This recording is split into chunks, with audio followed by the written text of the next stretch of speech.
Good morning, everybody.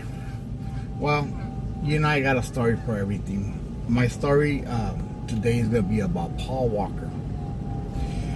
He's the Fast and the Furious driver.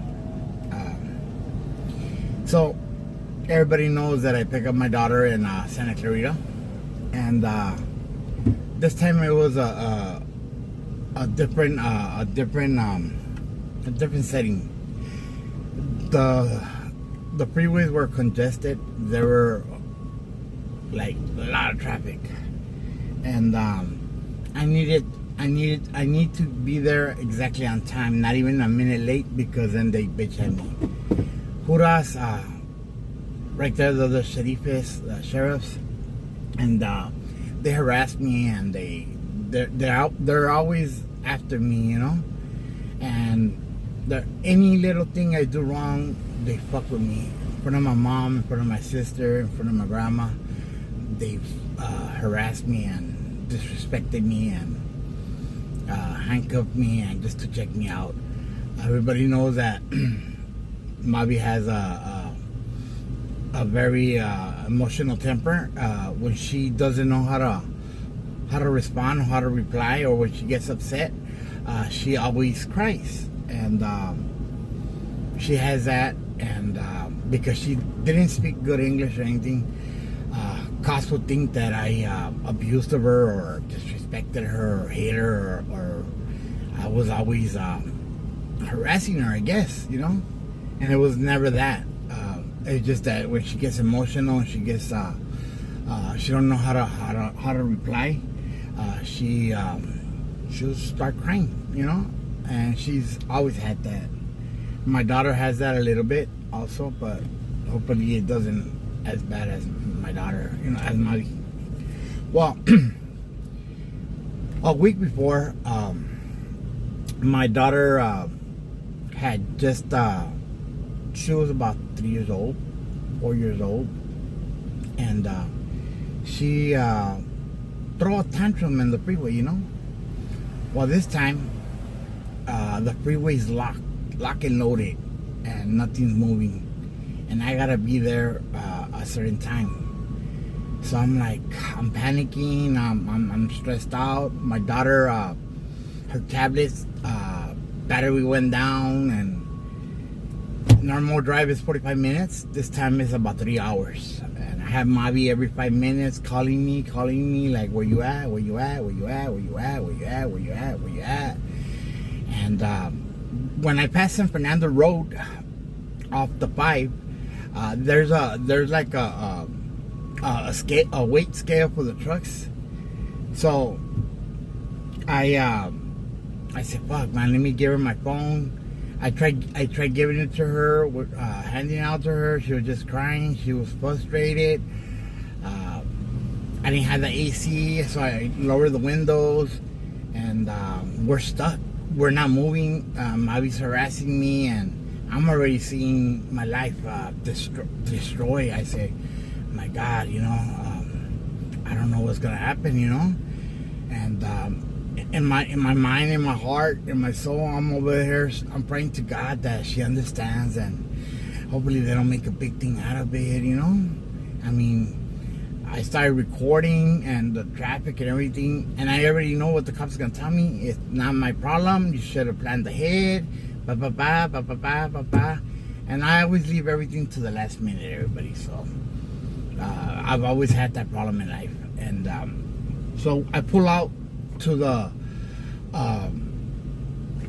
where the weight station's at, passing San Fernando Road off the 5 before the 14, and I open up the back, and by accident I end up getting my daughter, and I hit her right here on the top. So she got a mean black eye, and her eye, I didn't see that she got hit.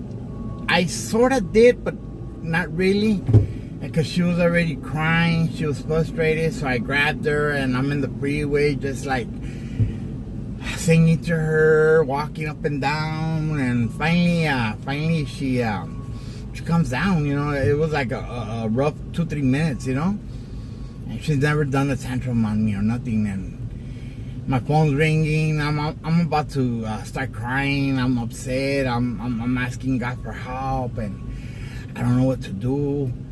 And finally, I pick up the phone, and she hears my daughter crying, and she goes, "What are you doing to her?" I go, "Look, we're in the middle of the traffic." She's like, "I don't care. You should have been here. You should have planned." Da, da, da. So I'm like, you know what? I'm just gonna go through the emergency lane, you know. And I said, fuck this, you know, because we're going to stay there all day. So we coast up, and I start going to the emergency lane, everything. A cop gets in back of me. And back of that cop, there's another cop. I said, my God, man, that's all I needed, man. And I kind of like swerve, and they pass me, and they're just like zooming it. So they get off the exit, and I get off the exit too, because the freeway's congested. It's hell, you know. My daughter, I gave her my phone, so Mommy keeps calling her every 5 minutes. She's like, "Where you at? Where you at? Where you at?" And my daughter's getting upset again, and I'm like, "Man, contesta a tu mom," you know. And she's like, "No, I'm watching a movie, so whatever, you know." So finally I get off the exit, and I go through country ranch, or whatever that street is. And my God, it was the worst thing I could have done. That street was worse than the freeway. And by this time I'm already like nervous, I'm shaking, I'm breaking down, I'm almost about to start coming in tears, and my world's gonna end. And I'm like, you know what? I can't handle this. You know, I can't handle this. And it was only 1 mile. Only 1 mile. So I said, fuck it. I'm going to go again through the emergency. I go through the emergency. My surprise, everybody has stopped. And there was a car on fire, you know. The fireman was there, and the police were there, and the car had charcoal. Had just burned the shit out of each other, you know what I mean? And the cops are like, "Hey, can you hold on? We're trying to like pull out," you know? And I'm like, I go, "Wait, you know what? It's an emergency. I gotta take my daughter," and blah blah blah. So luckily, one of the sheriffs that told me, "Hey, you know what? I'm gonna get your plate down, da da da. And if you lie to me, I'm a fine you, and I'm gonna ticket you, because what you did was against the law. You first of all went to the emergency lane, and we told everybody to stop, and you don't want to stop, blah, blah, blah, blah, blah, blah. The whole agenda." I'm just seeing the car, I'm seeing the ambulance, I'm seeing the fire trucks, I'm seeing the cars, I'm seeing the whole fucking freeway. And by this time, everybody's talking about it. Everybody's like, "Oh my God, you know it is." Everybody's like super excited and starstruck and everything. And I'm like, you know what? I don't need this shit. So I gave the cop my my driver's license, and he got my driver's license, and he says, because I told him I'm going to the police station. He goes, "Actually, I'm going over there too." Thank God that I followed him. Because all the streets were packed. I'm talking about packed. Everybody's exiting the freeway. You see the choppers, 3 helicopters. You see the movies. You see the newscasters. Everybody's there. It's like it's a whole jungle. So I follow the cop. Finally, we made it to the street, and then we made it to the police station. When I got to the police station, there was already 4 cops, the social worker, and some other person waiting for my ass, you know, because I was 3 hours late. And I'm scared as fuck, you know. I'm scared as fuck because I'm gonna lose my temper. Might never get to see my daughter again, and I'm observing everything. I'm shaking and everything. God works in mysterious ways. Wow. The cop that I was following, he calmed them down. He told them that there was a big accident on the freeway. There was no one to get out, how to get out and everything. And he was my shining armor, my Jesus, my savior, you know. Jesus sent them to me. and I didn't get abused or harassed or anything, you know. I was like, my God, thank you, you know. And Mavi was like, just like, man, you got away with this, you know. And it's like this, you put me through all this and all that. And my daughter started crying again. And so whatever, I came back, and by this time I'm on the YouTube and everything. I'm seeing is Paul Walker, that he had an accident and everything. By this time I'm swinging back on the freeway. I get on the Valencia, I get on the freeway, and I turn around towards like side of Magic Mountain, coming back to LA, and I see the choppers and I see everything, and I see, like, the car at a distance. I had passed it, but at a distance. It's on Ranch Road, whatever they call that street, where all the warehouses are at, where the Chuck E. Cheese and everything's at. And it's a fast highway, you know what I mean? And everybody races there. Everybody does all kinds of shit right there in that street. Well, I got home, and everybody's all like, "Oh, did you hear?" I go, "Yeah, I was there. And everybody's like, "Yeah, stop bullshitting. You're always everywhere. You're everywhere." And yeah, I told them, and then I told my grandma, my grandpa. My grandpa was still alive, everybody.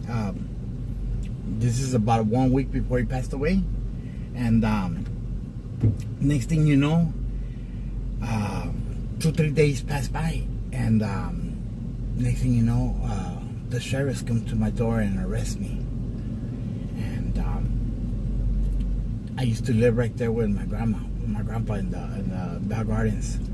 And I was going through a lot of emotional things and a lot of stuff. And I was staying right there with my grandma. And when they came in, my grandpa go, hey, what's going on? So they got me for supposedly domestic violence, for hitting my daughter, socking her up, and leaving her a black eye. And I'm like, no fucking way. So my grandpa goes, no, you don't understand that we've been fighting the case and everything. Why would we do that, We're about to win the case, There's like no possibility my grandson's ever gonna do that. If he did that, oh my God, his world war. And so my grandpa, como sea, he's pulling up his pants. Everybody knows my grandpa. He's putting up his pants and everything, and he's like, "Where are you gonna take him?" So they took me to the station right here in Bell Gardens, and to question me. And the social worker was there, and she took care my hands, my knuckles, checked my body if I had scratches, or checked everything. They did a drug test, alcohol test, and ran my background, and they told me, this is what happened, and we're investigating, and everybody points out to you. So that's when little me that I didn't know that Jesus works in mysterious ways. Well, because I gave the phone to my daughter, because the tablet died, she started recording. And in the recording, when I got her out, she hit herself, and the phone fell, and that's how she got the bruise. So I had to prove it to her. And I told her, hey, you know what? Because they asked me for my phone, and they opened it up, and believe it or not, as God is my witness, God is my Savior, God is my todo, they seen the video. And because they seen the video, they told me, hey, you know what, we're not gonna charge you with nothing, because we know it was an accident, but CCF or DDF or whatever they call it, child services, might pick up the case. And we're going to talk to Mavi. So we're going to need you to go in your car. So I got my grandpa, my grandma, and Berta. All three rest in peace. And my mom. 4. And we went right there to the Valencia Police Department. And then not to the police department, to the child services right there in Valencia. And right there, Mavi was there. The 3-4 social workers were there, and they told me, "Hey, we seen the video, so we're not gonna take the kid away, or we're not gonna proceed with the charges and this and that because we're seeing it was an accident." Mavi was crying by this time because she's like, "How can you have done this to me?" And I'm like, "Come on, man. You think I'm ever gonna hit my daughter?" And I'm not a pedophile. I'm not an abuser or nada. Everybody knows the incident me and Mavi had.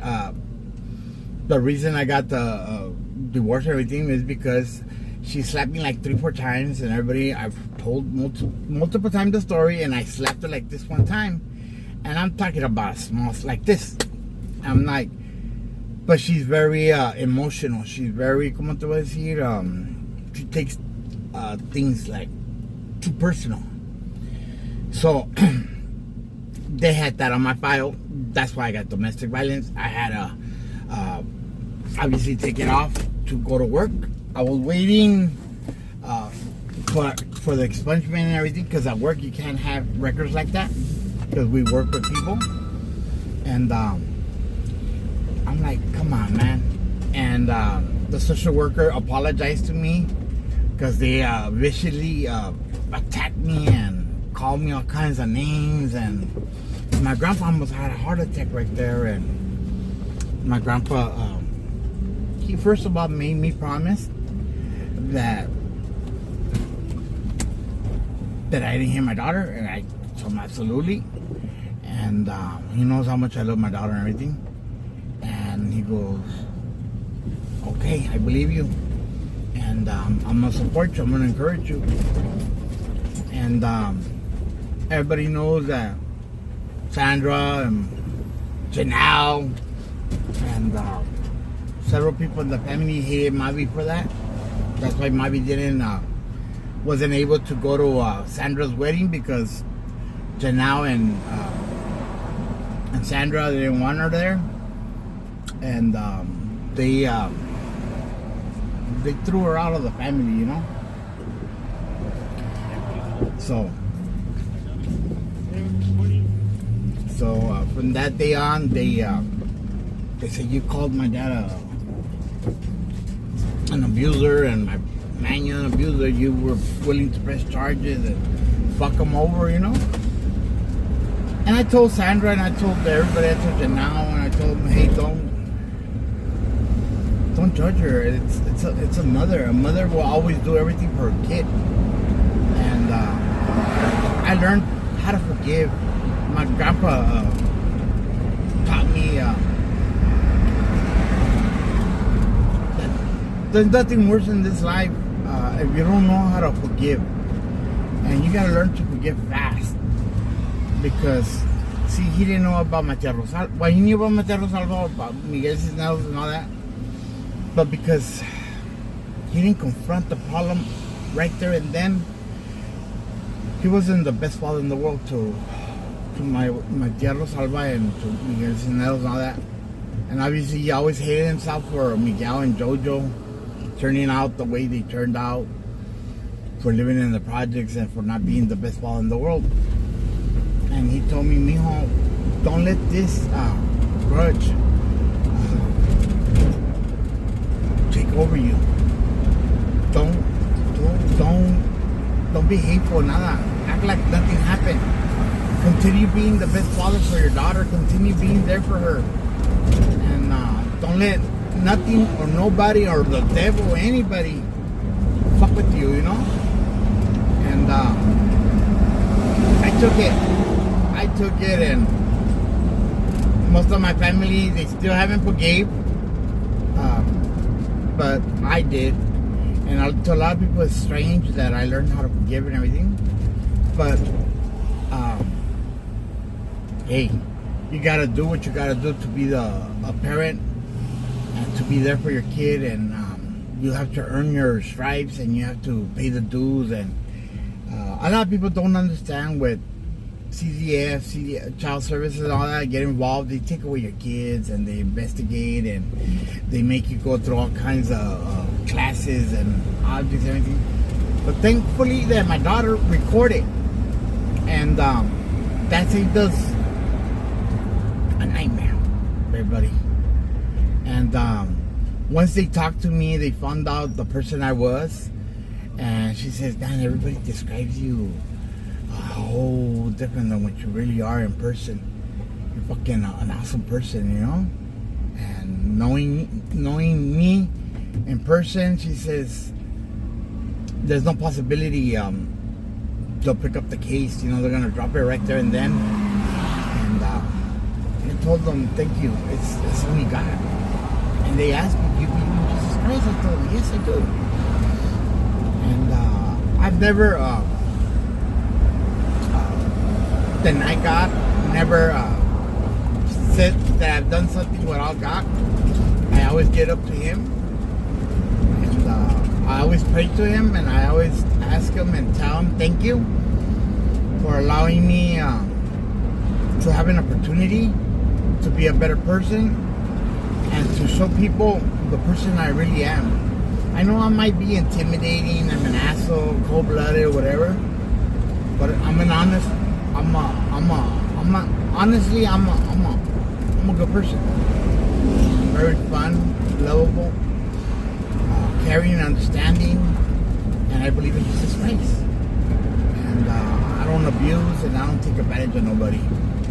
And I try to explain it to people, but I guess my looks and the way I grew up, the judges and everybody used to say, "It's no possibility that you're straight as an arrow." I tell them, "Yeah, I'm straight as an arrow." And I tell everybody, God does work in mysterious ways. And God does change your life and everything. Well, the next following week, I didn't get to see my daughter, but I drove all the way over there, and occasions Mavi gets upset or she goes through stuff, or you know, and she doesn't she wasn't there, she wouldn't go, she wouldn't appear, you know. Sometimes she'll go 2-3 weeks that she would show up, and I'll be faithfully there on time and wait up to 1 hour. And I used to tell the police, the sheriffs, "Hey," I go, "is there anything I could do?" And they said, "Nope, not in this county. Go ask your county where you live at. We don't care." So I learned to absorb all that negativity and the devil always tempting me and being consistent with fucking my life up, you know? Well, like I said, the next following week, I end up driving with Paul Walker passed away. And they had flowers and all kinds of shit right there, and the burn marks were still on the floor. And I prayed, and I asked God, sometimes when I'm excited or when everything's going good in my life, sometimes I get out of my car before, okay, and just fucking holler, you know, like burn rubber, take off, and fucking always in a hurry, always in pursuit to go to nowhere, always trying to be on time for nobody, for no consequences, for no purpose. And I asked God, thank you for slowing me down. And God saved my life multiple times. Sometimes I'm driving late and I'm about to take a light and something tells me to not, and then a truck will pass or car will pass, and I'll be like, wow, that could have been me. I've been in mysterious unaccidental accidents that something blocked me or denied me the entry, that nothing bad occur, you know. And like I said, I prayed for Paul Walker, and I asked God, I told him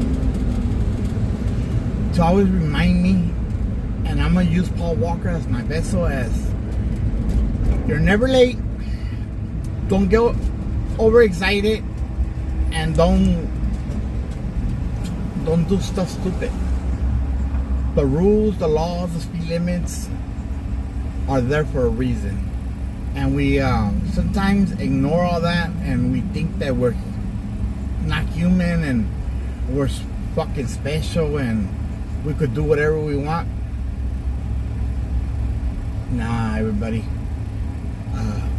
Always ask God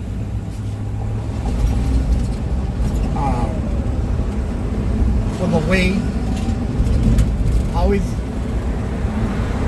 give it thanks to God that He takes you and brings you, and try to be patient and not be in a hurry or be all like crazy, you know. There's a purpose, there's a reason for everything, and if you block out all the noises, accidents do happen. And Paul Walker taught me that there is a God, and we need to not take life so serious. Take our time, enjoy it, live for today. Tomorrow is not promised, and Jesus Christ, I ask God that to always have patience on me, and to teach me how to be patient, not stubborn, no bad reactions, no outbursts that cause us a situation. We don't need more problems than we already have, everybody. So slow down, enjoy yourself, enjoy your day, and remember Paul Walker. Follow the rules, follow the speed limits, and don't think just because you have it all, you're invincible. No, even to the chosen people, the people that have the most, they get tempted, and they lose their lives for not focusing. And I just tell everybody, God works in mysterious ways, and no matter what, I'm always grateful to Him. And Paul Walker, this is all to you. I'm remembering you. The deaths of Fast and Furious star Paul Walker and his friend killed in a fiery car accident over the weekend.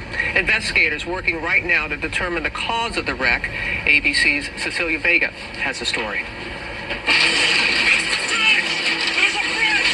He is the speed demon who rose to fame in the Fast and Furious blockbusters. And now, this real-life twist that all too closely mirrors the movies he made. We have confirmed QDUA. This morning, new details in the joyride that ended in a fiery crash taking actor Paul Walker's life. The driver, Walker's friend, Roger Rodas, was a pro racer with championship titles to his name. This is not his first time driving a car like that. Right.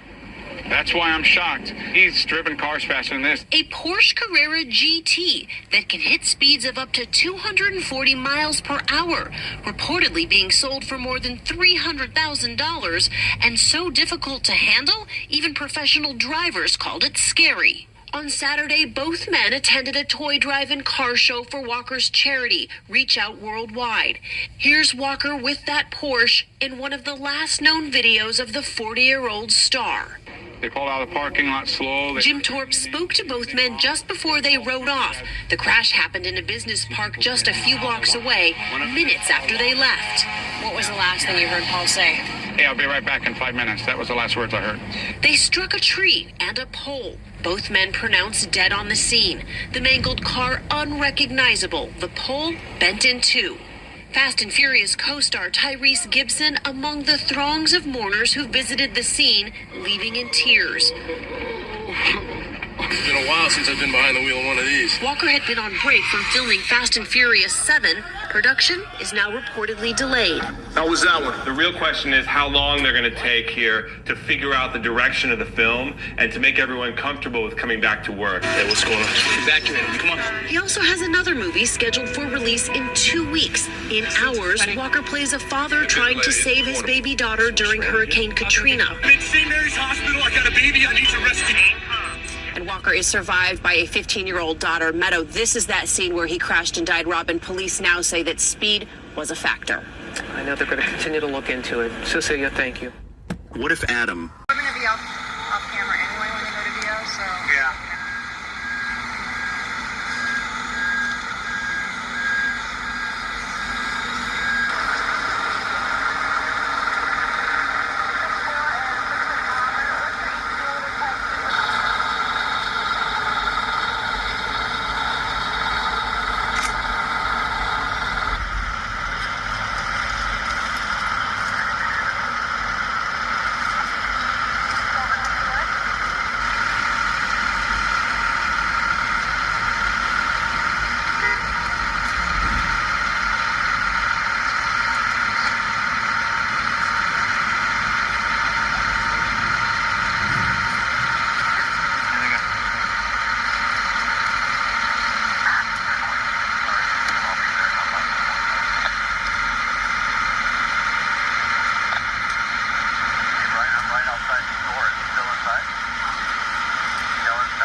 We started this documentary with a story of a handsome young actor who died behind the wheel of a Porsche in 1955.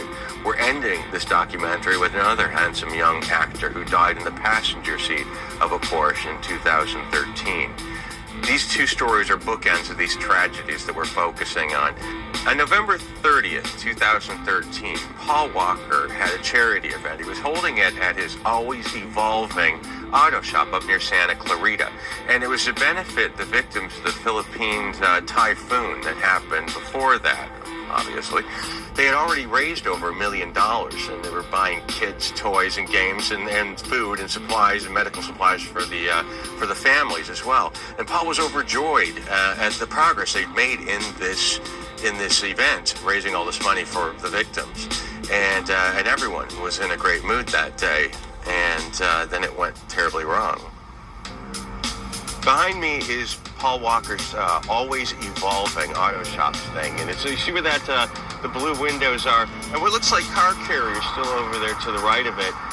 That was where the charity event was being held. So of course, at any Paul Walker event, there's going to be flashy cars involved, and there was this beautiful red Porsche, and they were backing this back into Walker's garage. That's the weird thing about it, is it was just some guy backing it up, and they noticed it was running kind of funny. So Roger Rodas and Paul Walker decided to take it on a sort of an experimental spin around the industrial complex, just to find out what the deal was with it. And so they took it onto the road, and they apparently it was running just fine, and they decided, hey, I know, let's take this thing and make it go fast. And that's what they did. So they would have driven out the driveway right here. They would have gone right. And they probably would have only made it about halfway around or 3/4 of the way around, because it's almost directly behind this that the point of impact took place. In fact, everyone that was at the party noticed the fireball in the sky and went running over to the accident scene to see what was going on. All right, so we're on the route. We are traveling the same route that Rodish and Walker were traveling that afternoon. Is this it right here? This is it, isn't it? Right here.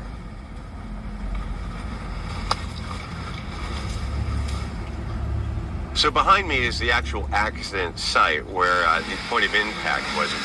And they were actually traveling northbound on this road where you see that curve. This would have been the last curve they took. Now, keep in mind, nobody saw them, but they were probably, it's widely agreed that they were traveling about 100 miles an hour around this curve. They may have hit one of those dots in the street. That might have been a contribution to the accident, but they ended up hitting that curve right over there.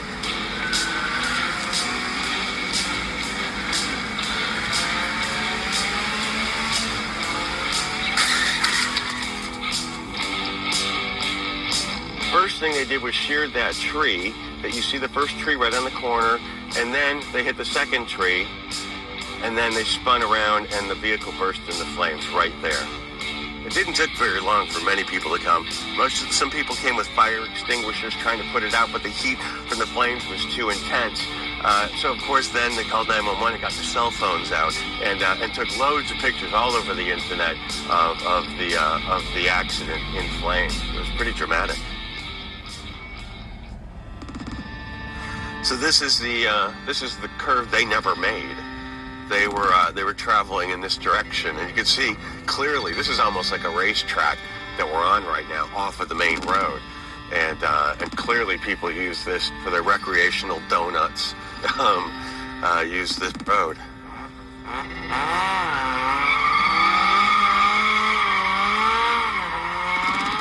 So we're traveling now up to the actual accident scene. So Rodish and Walker were traveling towards us in this direction when they got to this driveway straight ahead from us. Witnesses watched the car traveling at a very unsafe speed. One of the theories is that it hit one of those little dots in the street and spun out of control because it's the Porsche that they were driving is such a delicate vehicle that any little change in the surface would have thrown it off. So that's one of the theories. But it did. It got thrown off and he landed right up here.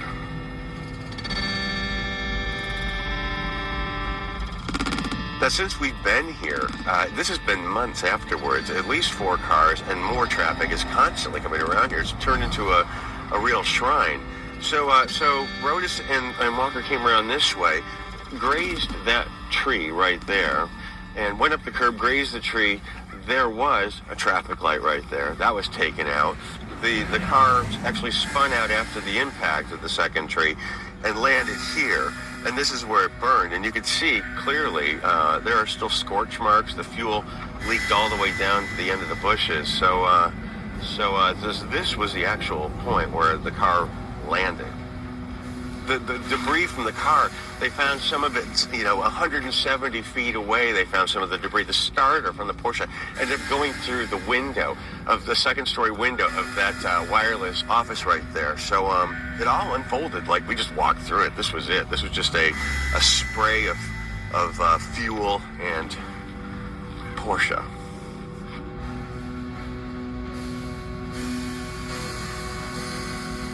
And as you can see, there's not much around here that hasn't been etched with some sort of memorial. The tree stumps here, if you look closely, you can see carvings in the trees over there. There's some sort of, looks like a sock hanging from that tree over there in the middle of it. So it's become a real pilgrimage for people. They and there's plenty of traffic around here today. Immediately after the accident, this neighborhood became a shrine. Hundreds of people came from all over the place to leave flowers, to leave ribbons, to leave candles, and they have to clear it out now fairly often, even though it's been months later. We spoke to somebody who said there were a lot of that kind of memorial things left last night, and they were cleared out since this morning. Even directly after the accident, the famous store from Fast and Furious had a memorial that popped up in front of it as well.